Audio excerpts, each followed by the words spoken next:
Allez, encore une. Regarde par là, vers le Bosphore. On pourrait se croire au beau milieu d'un shooting pour un grand magazine. Pour les jeunes femmes, c'est devenu l'activité incontournable d'un séjour à Istanbul, une séance photo sur un toit avec une robe volante. J'aime beaucoup. Rayen est une touriste française qui joue la princesse ottomane. Elles sont vraiment très jolies. Beau souvenir. Quand tu vois ça... La jeune femme originaire de Lyon est à Istanbul pour 5 jours à l'occasion de ses 30 ans. Mon anniversaire. Sa sœur Ikram assiste avec envie à ce moment hors du temps. Le rêve qui devient réalité.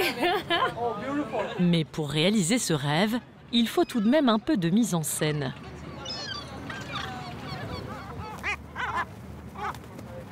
Oh merde, disons. Les aléas du direct. Oui, comme ça, super.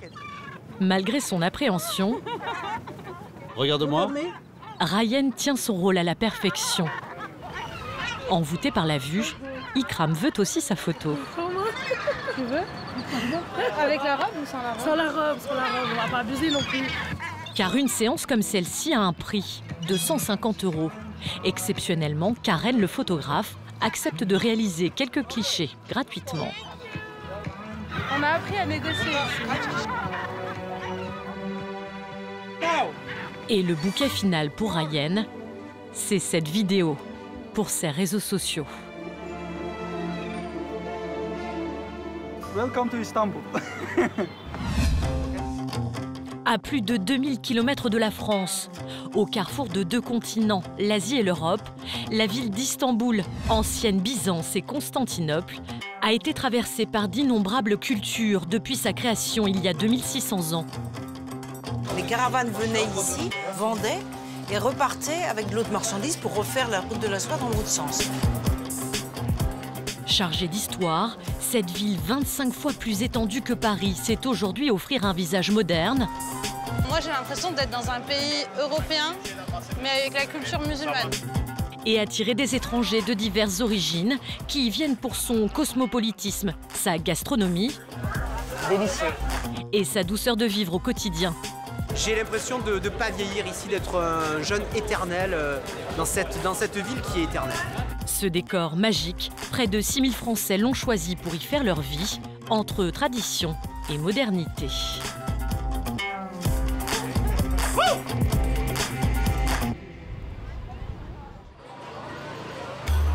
Et le cœur battant d'Istanbul, c'est le Grand Bazar. 21 portes, 15 hectares, 4000 boutiques et près de 20 000 commerçants. Épices, textiles, bijoux. Impossible de venir à Istanbul sans s'immerger dans le plus vieux marché couvert au monde. Au milieu de cette petite ville dans la ville, Florence.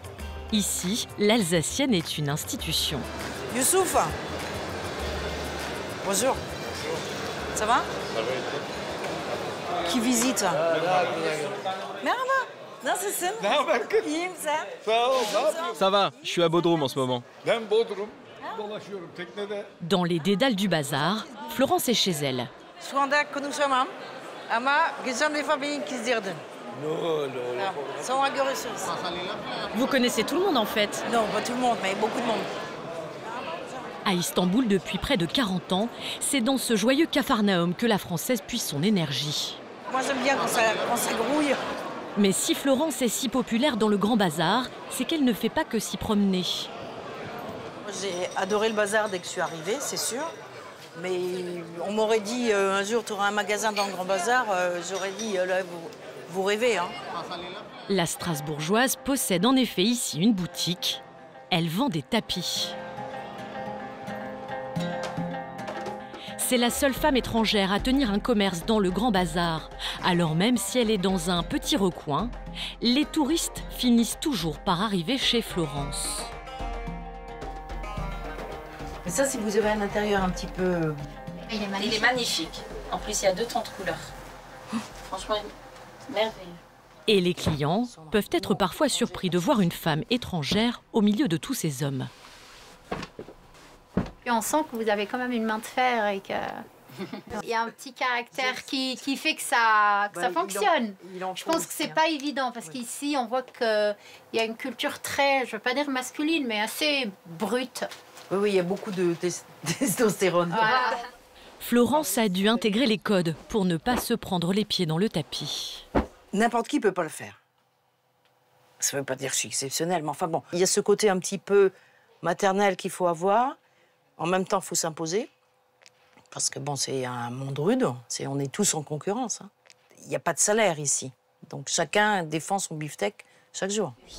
Car une visite ne débouche pas systématiquement sur une vente. Bon, moi je suis ravie en tout cas. Hein. Je suis conquise. Ah non, mais là on réfléchit, c'est tout. On prend les références et on va réfléchir. Ce tapis coûte 700 €. Les touristes font souvent plusieurs boutiques avant de faire leur choix. Il faut des gros bras aussi. Hein. Si le Grand Bazar accueille jusqu'à 1 demi-million de visiteurs chaque jour, à Istanbul, il y a des quartiers moins fréquentés par les touristes qui méritent pourtant le détour.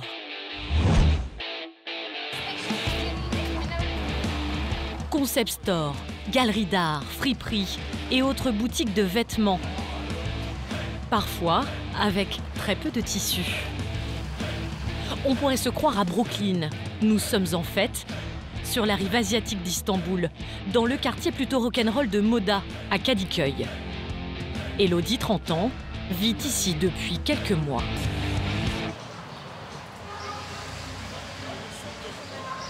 Quand je suis arrivée la première fois à Istanbul en août l'année dernière, moi je suis arrivée par la rive européenne, donc très religieuse. Et j'étais surprise qu'un quartier comme ça existe ici à Istanbul parce qu'on a une certaine image de la Turquie en tant que Français. On est pourtant sur la rive asiatique, mais c'est beaucoup plus européanisé. La superficie d'Istanbul fait 2 fois celle de New York. Mais la ville est desservie par de nombreux transports en commun. Tramway, métro et bateau. Ça prend toujours 1 heure, quasiment. Il faut se déplacer d'une rive à l'autre. Donc ça nous apprend à être patient constamment. Et là, on va pouvoir traverser. Elodie ne traverse pas uniquement la rue. Elle va aussi traverser le Bosphore en Vapour et ainsi passer du continent asiatique au continent européen sans sortir son passeport. C'est le petit rituel du matin avec le spectacle. Un côté magique en fait ici et un côté hyper apaisant. Moi j'adore prendre le bateau, c'est mon petit côté breton qui reprend le dessus. Originaire de Saint-Brieuc, la première fois que la jeune digital nomade est venue à Istanbul, c'était pour des vacances. À la base je suis venue pour 5 jours et finalement j'ai prolongé mon séjour sur 12 jours parce que j'ai eu un vrai coup de cœur. Et après en fait j'ai vécu un événement personnel qui a fait que petit à petit je suis restée à chaque fois un peu plus longtemps, donc je suis revenue tous les mois. C'est devenu en fait mon second port d'attache jusqu'à du coup faire une demande de visa. Car un visa est nécessaire lorsqu'on reste plus de 3 mois en Turquie. Consultante à son compte, l'entreprise d'Elodie est basée en France. Ici, elle télétravaille. Ça grouille de monde ici. Les habitants d'Istanbul sont en effet nombreux à effectuer ce trajet quotidiennement pour aller travailler. À l'arrivée, sur l'autre rive, côté européen donc, Elodie n'est pas encore arrivée à destination. Il lui faut traverser le tumultueux marché aux épices. Tous les matins quand je passe ici, je me sens dépaysée. On entend le muezzin qui fait l'appel à la prière. En fait, c'est une ville qui est bruyante. On se sent très vivant parce qu'il y a toujours... voilà, ça bouge tout le temps.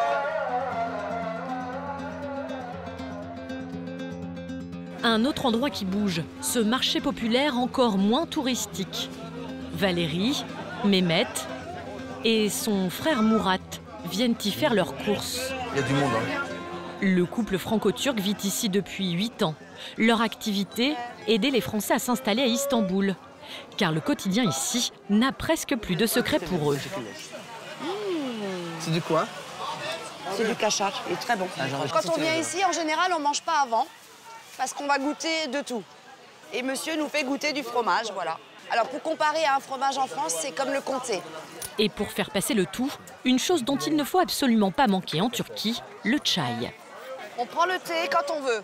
Voilà, le thé, il y en a partout, c'est toujours à n'importe quel moment, il n'y a pas d'heure. Vous voyez, c'est toujours très bien rangé, c'est le plaisir des yeux et ça donne vraiment envie de manger des fruits et légumes ici, c'est ça qui est génial. D'ailleurs, on en mange beaucoup plus qu'en France. Et pour connecter les yeux au palais, les Turcs ont une façon gourmande de décrire les saveurs. Balgibi, shekel gibi, ça veut dire c'est sucré comme du sucre, Comme du miel. Comme du miel. C'est leur façon de nous expliquer à quoi ressemblent leurs fruits. Boufiat ne kadar. Valérie comprend bien toutes ces subtilités car elle parle le turc. Quand on habite dans un pays, il faut parler la langue. Sinon, on a des gros moments de solitude. Donc, j'ai pris des cours privés pendant 2 ans. Et là, aujourd'hui, je suis plus ou moins fluente. La Française a même pris la nationalité turque. Allez, c'est parti. Ça, c'est des personnes qui sont des porteurs, qui sont là pour aider les personnes qui ne veulent pas porter. Il y a beaucoup de travail de ce type-là. C'est que les gens travaillent ici. Ils ont souvent 1, 2, voire 3 jobs. Ouais. C'est des bosseurs. Il y a une chose à savoir. Dans les marchés stambouliotes, turcs en général, on ne marchande pas. C'est pas très bienvenu de trop négocier. En général, tu demandes une petite remise, tu fais un petit truc, mais tu ne rediscutes pas derrière. On n'est pas dans un souk quand même. C'est la mentalité turque, elle est quand même plus européenne. Mais mettre une petite jupe aussi, non? Non. Mais il y a une chose qu'on ne voit jamais en Europe. C'est ce type de stand. S'il y a la queue, c'est parce qu'on y mange gracieusement. Ici, c'est gratuit pour les gens. Alors ça peut être avec des espèces de churros comme ça. Et ça tourne dans les quartiers populaires. C'est l'État qui offre ça.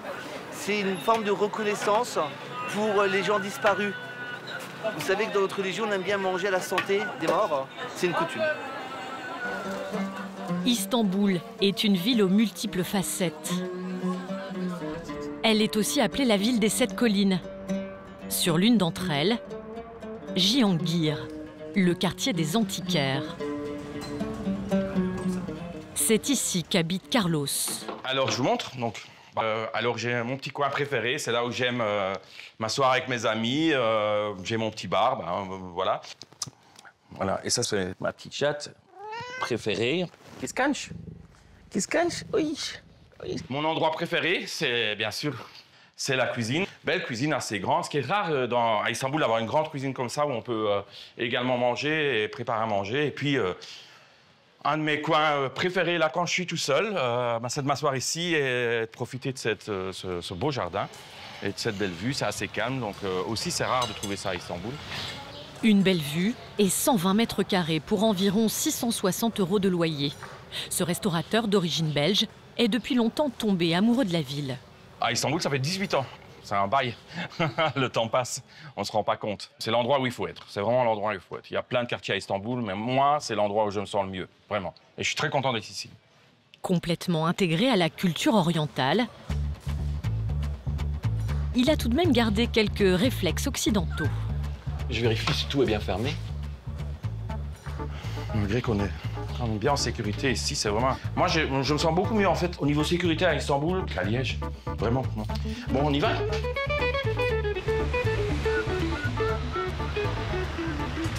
On est à Cihangir, c'est vraiment le quartier où j'habite. Super sympa. Regarde, il y a des belles fleurs en plus. C'est génial.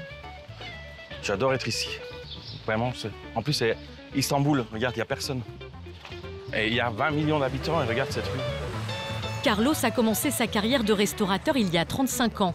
Il est passé par l'Allemagne et a posé ses valises à Istanbul à la suite d'un coup de foudre pour ce quartier typique et prisé par la jeunesse stambouliote. Sans aller prendre un bain, voilà l'occasion. C'est le genre de choses que tu trouves à Istanbul, par exemple. Tous les jours, avant de se rendre à son restaurant, il passe au milieu des petits commerces de bouche et leurs spécialités. Là, c'est des moules. C'est des moules frites. Mais pas les moules frites comme en Belgique. C'est des moules qui sont frites dans la graisse. Donc c'est différent. Mais là-bas. Mais il vient surtout voir son ami poissonnier. Regarde, il y a du beau poisson, il y a tout ce que tu veux.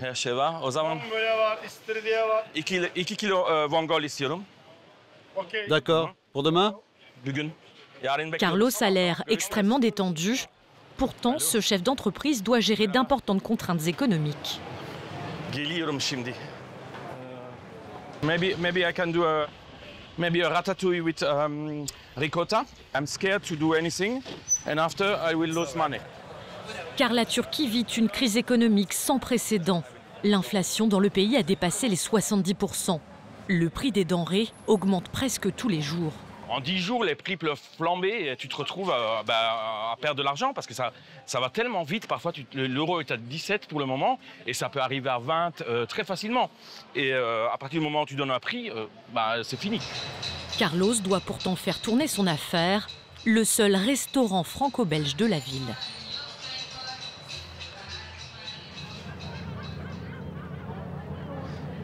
Alors, on a pris le bateau, donc je vais vous montrer un petit peu le paysage, il est juste magnifique. Pendant son séjour à Istanbul, Ryan, la touriste lyonnaise, alimente son compte Instagram. Le réseau social est devenu le guide du voyageur 2.0. Ce qui est marrant, c'est qu'à chaque fois que je partage des trucs comme ça, il y a plein de gens derrière qui suivent, qui ont envie de venir. Donc finalement, c'est cool. En même temps, on partage nos bons plans, nos endroits. Le Vapour, utilisé par les Stambouliotes pour se déplacer, permet aussi aux touristes comme Ikram de naviguer sur le Bosphore pour admirer les rives européennes et asiatiques. Trop beau à voir. À droite, on a tout ce qui est gratte-ciel, les grandes tours, les apparts. Et là, c'est vraiment quelque chose un peu plus plat. Il y a les mosquées. Et je n'avais pas remarqué tout de suite. Et tu vois, quand tu longes là-bas... Cette petite croisière permet également de découvrir les décors de célèbres séries turques. C'est ce que je voulais voir en plus. Vous regardez des séries turques? Bien sûr. Qui ne regarde pas des séries turques? C'est des bons acteurs. Des beaux acteurs. Beaux et bons. Ouais, c'est des très bons acteurs. Non, très beaux et très bons acteurs. Mais c'est des histoires à couper. Enfin, vraiment, des fois, je me dis, le producteur... Imagination.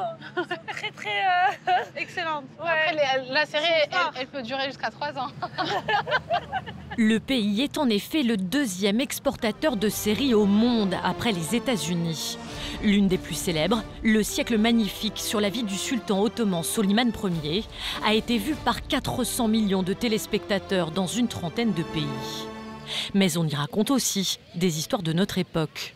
Ces séries ont entraîné un boom du tourisme et sur ce marché, des petits Français ont réussi à faire leur trou.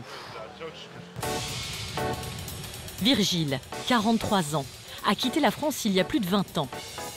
Il a été prof de français à Oman, en Syrie, en Corée du Sud et en Chine, avant d'atterrir à Istanbul en 2010. Hello.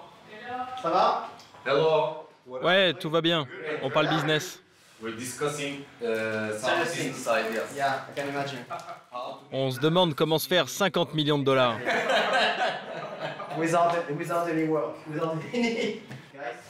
Il y est devenu producteur, mais surtout distributeur de films en réalité virtuelle.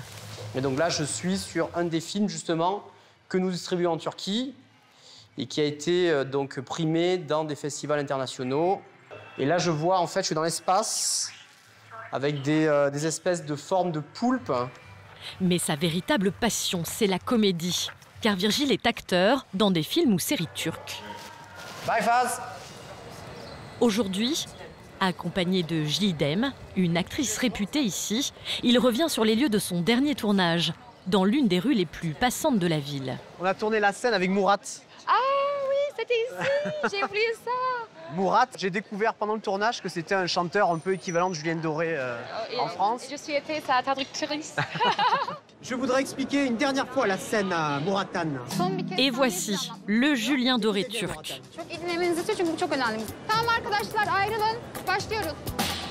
Dans cet extrait, Virgile joue le rôle de François Denis, un grand réalisateur français. Moteur, ça tourne, action!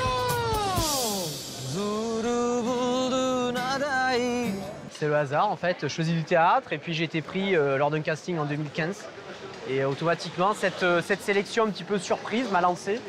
Et depuis, ça fait 7 ans maintenant, je suis souvent sélectionné dans des séries, films, pour jouer le rôle d'un Français, d'un Allemand, d'un Américain, d'un Turc aussi parfois avec un accent étranger. Et il est très courageux, il est venu à Istanbul, non? Il y a 12 ans. 12 ans, oui. Et il a un appartement ici, et il est plus turc que les autres, il sait plus des choses de la Turquie que les Turcs, je me sens turc, hein, je me sens vraiment complètement local, adapté. C'est vrai que je parle la langue aussi, ça m'aide. Et aujourd'hui, Virgile doit se présenter à un casting pour un film. À Istanbul, Florence, la Française du Grand Bazar, fait 30 minutes de tramway, 6 jours sur 7 pour aller travailler. Mais la commerçante ne se lasse pas de cette routine. Non, mais tous les jours, je suis très contente d'être à Istanbul. C'est de l'émerveillement et il n'y a pas de regret. Venue pour des vacances dans les années 80, elle n'est jamais repartie de l'ancienne Constantinople.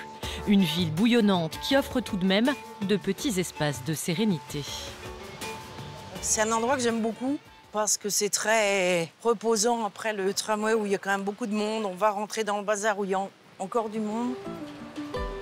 Le Grand Bazar se réveille tout doucement. Mais dès l'ouverture de sa boutique, des clientes sont déjà là. Voilà, venez, venez. Florence ne vend que des tapis fabriqués à la main. Leur histoire est parfois étonnante. Très normal. J'aime beaucoup ça. Ça, c'est des tapis de mariage.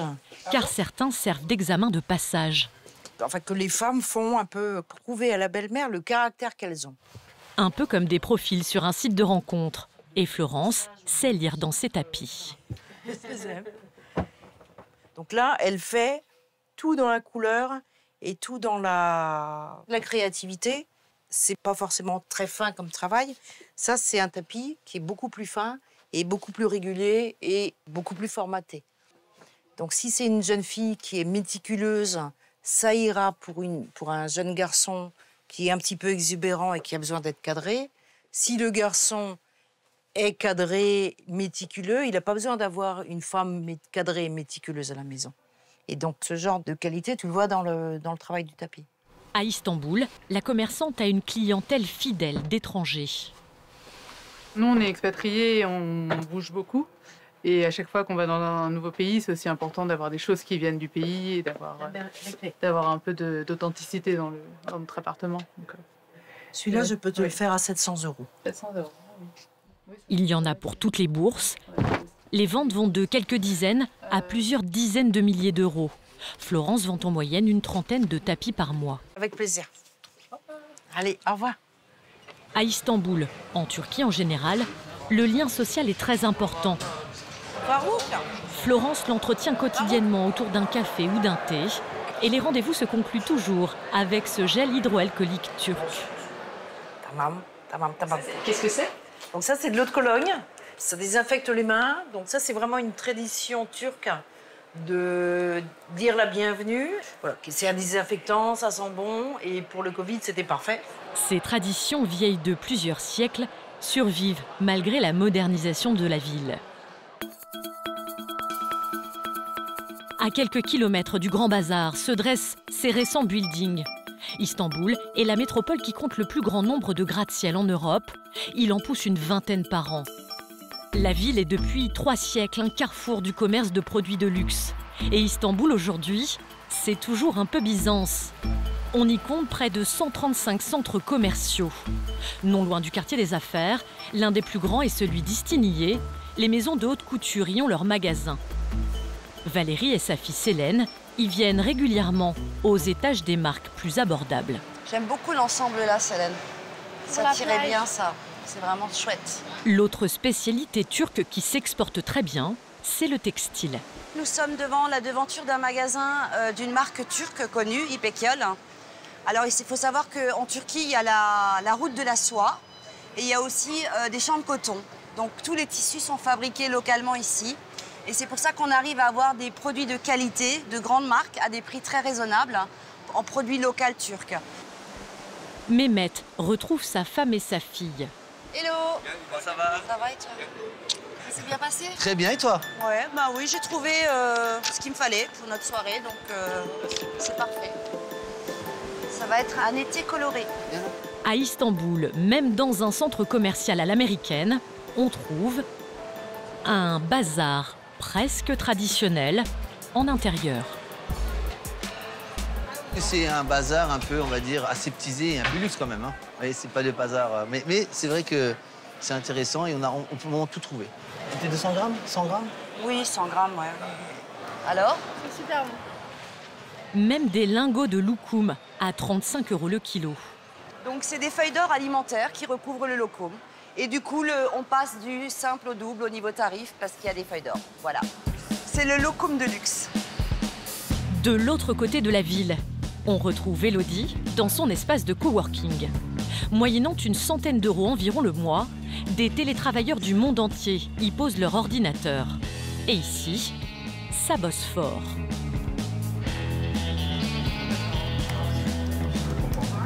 Élodie est consultante en social media pour une quarantaine d'entreprises en Bretagne. Digital nomade, elle peut travailler où elle veut dans le monde, mais elle a choisi Istanbul. Je reviens en Bretagne tous les mois et demi, 2 mois pour visiter tous mes clients parce que j'ai besoin de ce côté proximité, mais je peux travailler à distance, surtout de la création de contenu. Et elle se fait ici de nombreux contacts. Ça nous permet également de créer des liens avec des personnes du monde entier. J'ai travaillé avec des Libanais, Marocains, enfin voilà, il y a plein de nationalités présentes dans cet espace. Si c'est ce lieu qu'elle et de nombreux étrangers ont choisi à Istanbul, c'est en grande partie...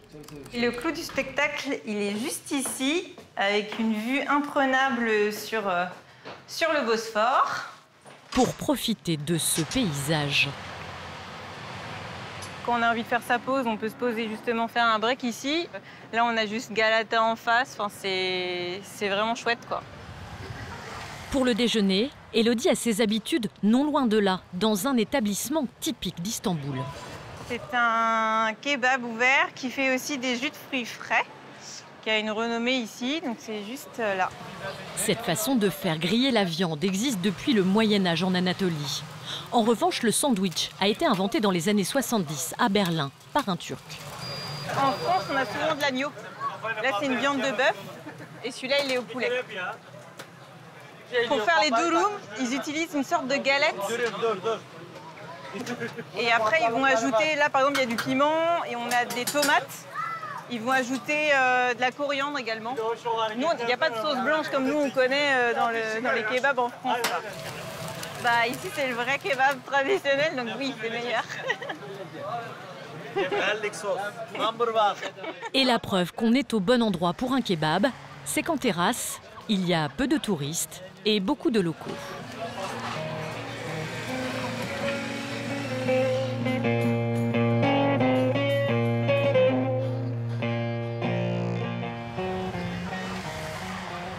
Merhaba. Nasılsınız? Chez Carlos, le restaurateur belge, pas de kebab. Il propose des plats méditerranéens, mais surtout de la cuisine franco-belge. Alors là, je fais une noix farcie au pruneau. C'est vraiment des choses qu'on ne trouve pas du tout en Turquie. Alors ça va être cuisiné avec de la bière. Spécialité un petit peu de mon pays, un petit peu voilà, des Ardennes. C'est justement pour ça que les gens viennent ici en fait. Mais le chef travaille ici sous quelques contraintes. Certains produits dont il a besoin pour concocter ses recettes sont pratiquement introuvables en Turquie. C'est un petit peu le même type de recette que le lapin au pruneau, par exemple. Sauf qu'ici, on est sur du veau. Bah, ici, trouver du lapin, voilà, on trouve pas. Il y a des choses qu'on ne trouve pas beaucoup ici. Donc j'essaye toujours un petit peu d'adapter selon ce que je trouve, etc. De plus, avec la crise économique, il doit faire face à des problèmes de pénurie. Avec l'inflation maintenant, c'est une catastrophe. Il y a beaucoup de produits que je trouve plus, que je trouvais avant, ou des produits qu'on n'a pas. On a un gros problème, par exemple, maintenant de pommes de terre. La qualité des pommes de terre, parce que les pommes de terre sont généralement importées. Là, on travaille avec un produit turc, et c'est vrai que malheureusement, parfois, je ne trouve pas la bonne qualité. Enfin, il doit évidemment se soumettre aussi aux traditions du pays. J'ai des clients qui viennent, et pas d'ailleurs que des Turcs, des clients étrangers qui viennent, qui sont en vacances ici, et qui me demandent s'il y a de l'alcool dans mes plats ou pas. Donc là aussi, je dois m'adapter et faire un steak au poivre sans cognac, par exemple, ça m'arrive, oui. Même à contre-gré, parce que c'est pas vraiment la même chose, mais voilà, c'est comme ça, on s'adapte. Il faut s'adapter quand on est dans un pays comme ça, c'est logique. Ce soir, Carlos devra encore s'adapter. Une soirée organisée dans son restaurant devrait attirer beaucoup de monde.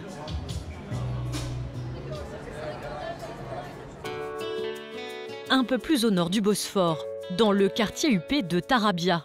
En turc, cela veut dire thérapie. C'est ici que les sultans venaient prendre l'air et se reposer. Le long de la corniche, de belles maisons avec vue sur le détroit et un cadre verdoyant. Le dimanche matin, s'il y a bien une tradition que respectent scrupuleusement tous les Stambouliotes, c'est celle du brunch. Valérie et Mehmet n'ont pas mis longtemps à s'adapter à cette coutume.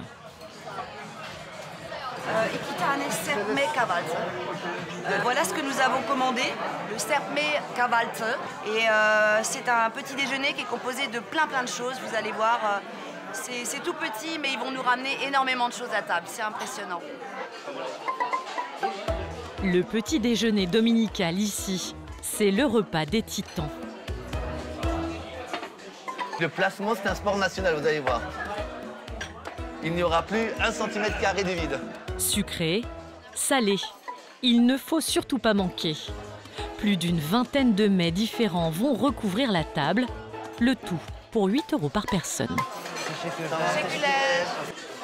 On a du fromage, de la charcuterie, des œufs, des choses grillées, chaudes. Et une spécialité particulièrement calorique. Alors nous avons par exemple des brochettes de sucuk.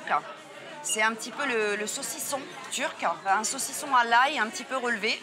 Bon, c'est gras. C'est notre charcuterie préférée, on va dire. Il est bon le sucuk. Hein. Et en Turquie, à la table du dimanche, les heures s'étirent. Les Turcs, le dimanche matin, aiment bien se retrouver. Alors en famille, entre amis. Ça leur permet de faire des petits dédicodus, c'est-à-dire les petits ragots du quartier ou familiaux. Donc c'est des moments sympas et ici c'est vraiment une institution. C'est ce genre de moment où l'on prend son temps qui séduit et aimante les étrangers à Istanbul. Ils tiennent tous le même discours. Une fois qu'ils sont venus à Istanbul, ils veulent revenir à Istanbul parce que sentimentalement, je pense qu'on s'attache très très vite. Valérie et Mehmet, eux, n'ont pour l'instant pas l'intention de quitter la métropole turque.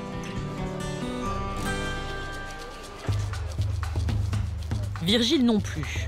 L'acteur français s'apprête à se rendre à un rendez-vous qu'il ne doit pas rater. À un casting pour une production étrangère. Dans le métro, il peaufine encore ses textes à mémoriser. C'est pour un rôle de journaliste concernant un film malaisien. C'est un peu bizarre, mais... Pas si étonnant que ça, en fait. Istanbul est devenue l'une des destinations préférées des productions de films du monde entier. Même James Bond y a sévi, entre autres dans Skyfall.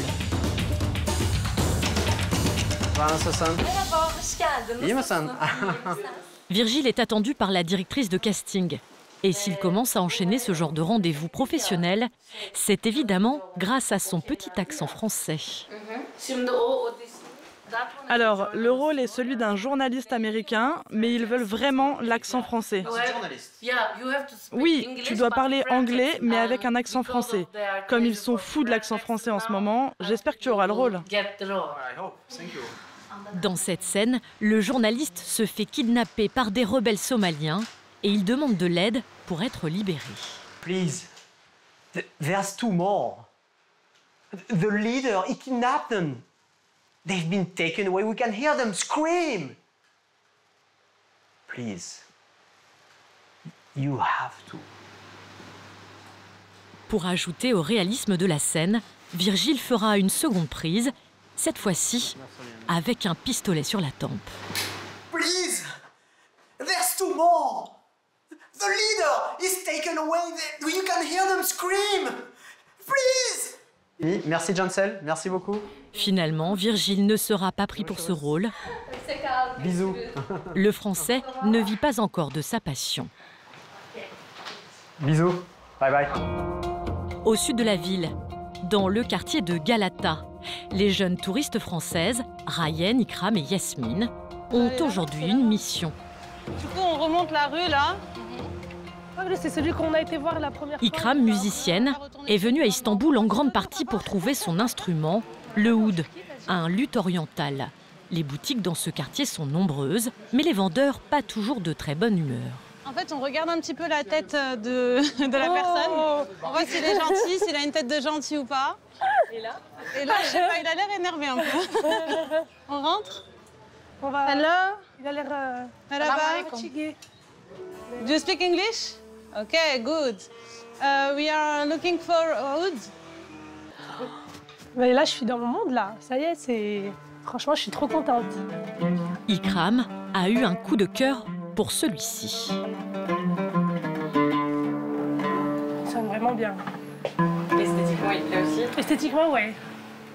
What's your last price? Enfin, il a souri. Celui-là, c'est mon préféré. C'est mon amour. Et pour le convaincre de laisser partir son amour, Ryan et Yasmine vont devoir déployer tout leur talent de négociatrice. On va vous faire de la publicité. Attends. Pub in France. All French people will come here. Vraiment?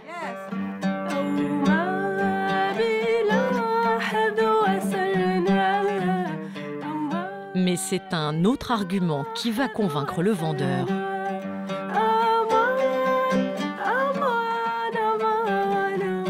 La musique adoucit les mœurs, mais aussi les humeurs. Berkane est charmé.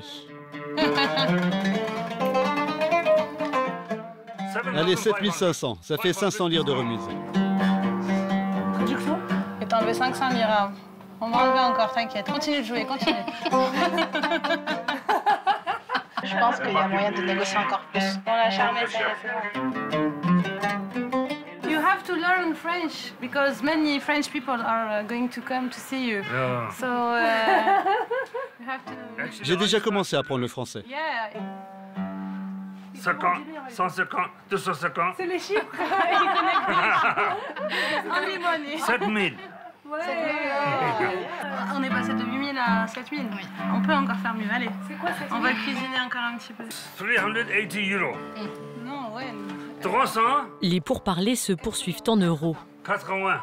350, but 350 is the best price. We don't have more. No more. Allez, c'est bon. Really? Thank you. Ça mérite un câlin. Non, je rigole. Il a dit je suis content parce que mon route préférée va être destinée. Ah, c'est trop mignon. Thank you. À partir de maintenant, quand tu joueras, ce sera pour moi. Ah, il est trop chou. Ah, il a... Ah oui, franchement. Je suis soulagée. On n'a plus d'argent. Déjà. Ça va, c'est le dernier. Nos vacances se terminent aujourd'hui. Yes. Merci beaucoup, au revoir. Bye, bye, bye, goodbye. Et comme Istanbul est une salle de concert à ciel ouvert,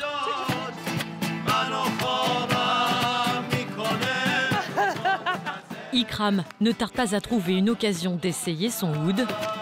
My new oud.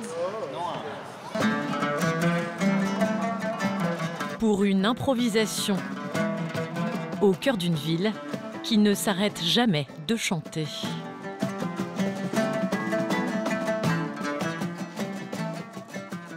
Non loin de là, toujours dans le quartier de Beyoğlu, l'une des zones les plus festives d'Istanbul. Ici, pas une rue sans terrasse de café ou restaurant. Elodie, la jeune digital nomade, y retrouve régulièrement ses amis. Tu as prévu de visiter d'autres régions de la Turquie?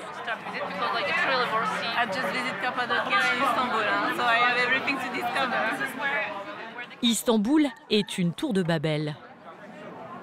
On a Farida qui est d'Azerbaïdjan, Taïsa qui est de Pologne et Djibile qui est de Lituanie. Istanbul, c'est une ville hyper cosmopolite. C'est assez facile de rencontrer des gens parce que les gens sont hyper sociables ici. Elodie est loin d'être la seule à se sentir si bien dans la ville. J'adore Istanbul. Je vis ici depuis 9 ans. Je me sens vraiment chez moi, même si bien sûr il y a aussi des difficultés ici.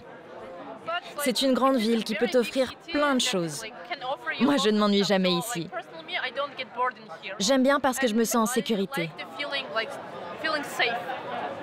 Il y a toujours quelqu'un dans les rues en fait, donc on n'est jamais seul finalement. Et puis après, voilà, il y a comme partout, je pense, dans le monde, il y a des quartiers aussi où il faut éviter, mais la plupart du temps, on se sent en sécurité.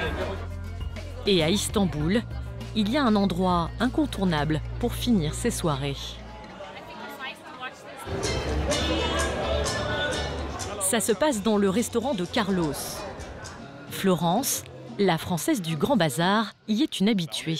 Là, il est content. Si. Ça fait partie de ces, Oui, voilà. ces hommes qui n'aiment pas bouger. Exactement. Les deux chefs d'entreprise se connaissent depuis 15 ans. Ils se retrouvent ici souvent pour parler de leurs affaires. En fait, on est tous les deux des entrepreneurs, donc on a besoin un petit peu de se... Parfois, on doit se téléphoner. Voilà. Quelquefois, quand il n'y a pas trop le moral, qui peut vous comprendre, autre qu'un entrepreneur, il n'y a pas. Sur les gens qui ont un salaire en fin de mois, ils ne peuvent pas comprendre. Donc voilà, donc Carlos, il a vécu... On se motive l'un l'autre. On est des battants. Carlos sait que s'il veut continuer à faire de sa brasserie une exception à Istanbul, il doit garder son identité et proposer au menu des plats exotiques pour l'endroit, comme les moules frites. C'est vraiment la spécialité belge, là. Les moules frites, ou la spécialité du Nord en France. On vous en commande beaucoup? Ah oui, énormément. Ouais, c'est vraiment la spécialité de la maison. Ouais, c'est excellent. Elles sont bonnes. C'est pas les moules de Zélande, mais c'est les moules de côté d'Izmir, mais elles sont délicieuses. Ouais, je vends beaucoup de moules. J'adore ça. C'est super bon. C'est le meilleur endroit à Istanbul. Et pour continuer à faire vivre l'endroit... Je suis partout, moi. Je cours d'un coin à l'autre. Carlos organise aussi des soirées thématiques 4 fois par semaine. Ce soir, c'est latino.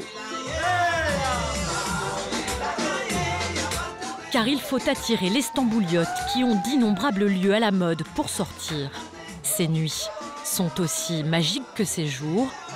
Istanbul est une ville qui ne dort jamais.